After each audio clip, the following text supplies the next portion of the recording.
বিধানসভা উপনির্বাচনে দুই কেন্দ্রে প্রার্থী ঘোষণা করল তৃণমূল কংগ্রেস। বরানগর বিধানসভা উপনির্বাচনে তৃণমূল প্রার্থী হচ্ছেন সায়ন্তিকা বন্দ্যোপাধ্যায় এবং ভগবানগোলা বিধানসভা উপনির্বাচনে রেয়াত হোসেন সরকার, তাকে প্রার্থী করছে তৃণমূল কংগ্রেস।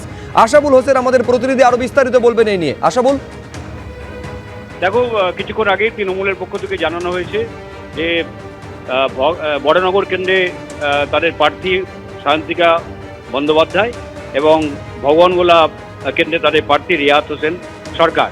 এবং দুজনেই বলা যেতে পারে রেয়াত হোসেন সরকার একেবারে নতুন মুখ, তৃণমূলের বলা যেতে নিচু স্তরেরই কর্মী, এমন কোনো নামডাক নেই। ফলে একেবারে নতুন মুখকে বেছে নেওয়া হলো ভগবানগোলা কেন্দ্রের প্রার্থী হিসাবে।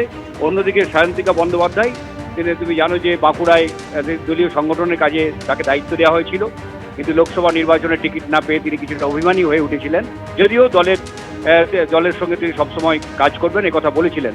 অবশেষে তাকে এই বড়নগর কেন্দ্রে প্রার্থী করা হলো তৃণমূল কংগ্রেসের পক্ষ থেকে।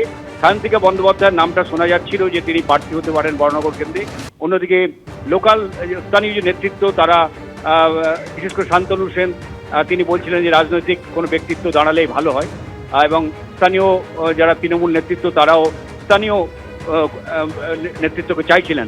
অবশেষে তৃণমূলের শীর্ষ নেতৃত্ব সায়ন্তিকা বন্দ্যোপাধ্যায়ের নামকেই চূড়ান্ত করেছে এবং সায়ন্তিকা বন্দ্যোপাধ্যায় বড়নগর কেন্দ্র থেকে দাঁড়াচ্ছেন বা ভগবানগোলা কেন্দ্র থেকে দাঁড়াচ্ছেন রেয়াত হোসেন সরকার।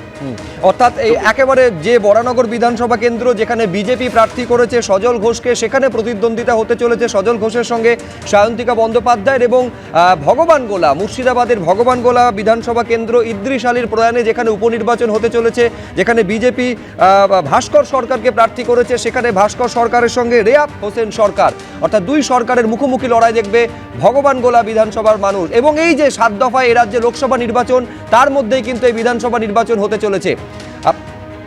আপনারা জানেন যে সায়ন্তিকা বন্দ্যোপাধ্যায় এর আগে 10 তারিখে যখন ব্রিগেডের মঞ্চ থেকে প্রার্থী তালিকা তৃণমূলের 42টি আসনে ঘোষণা করা হয়, সায়ন্তিকা বন্দ্যোপাধ্যায়ের নাম সেখানে না থাকায় নিজের অভিমান গোপন করেননি। এমনকি একথাও সায়ন্তিকা বন্দ্যোপাধ্যায়কে বলতে শোনা গিয়েছিল যে 3 বছর ধরে এই বাঁকুড়া লোকসভার 7টা বিধানসভায় উদয়স্ত পরিশ্রম করার পরেও কেন টিকিট পেলাম না, একমাত্র দলই বলতে পারবে। অভিমানী সায়ন্তিকা সেদিন কি বলেছিলেন, যিনি আজকে প্রার্থী হচ্ছেন বরানগর বিধানসভা কেন্দ্রে, কি বলেছিলেন সেদিন?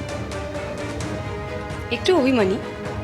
এতদিন ধরে খেটেছি, 3 বছর ধরে নিশ্চয়ই একটা কিছু ভেবে একটা গোল আমরা সেট করিনি। খেটেছি এবং পরিশ্রম করেছি সকলের মতনই, কিন্তু তার জন্যে যেহেতু আমি সেই চান্সটা পাইনি, অবশ্যই একটু অভিমানী তো ডেফিনেটলি একটু খারাপ তো লাগবে। আমি আমার কাজটা করেছি হেরে যাওয়ার পরেও 2019-এ, সেটা জেনেও আমি ওখানে পড়েছিলাম 3 বছর ধরে। তো তারপরে মাটি কামড়েই পড়েছিলাম।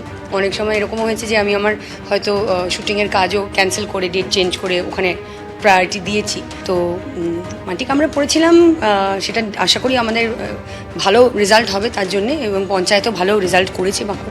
হয়তো আজ করতে পারছিলাম, জানলে হয়তো একটু দলের সাথে তো আমাদের কমিউনিকেশন আমরা প্রত্যেকেই করি রেগুলারলি।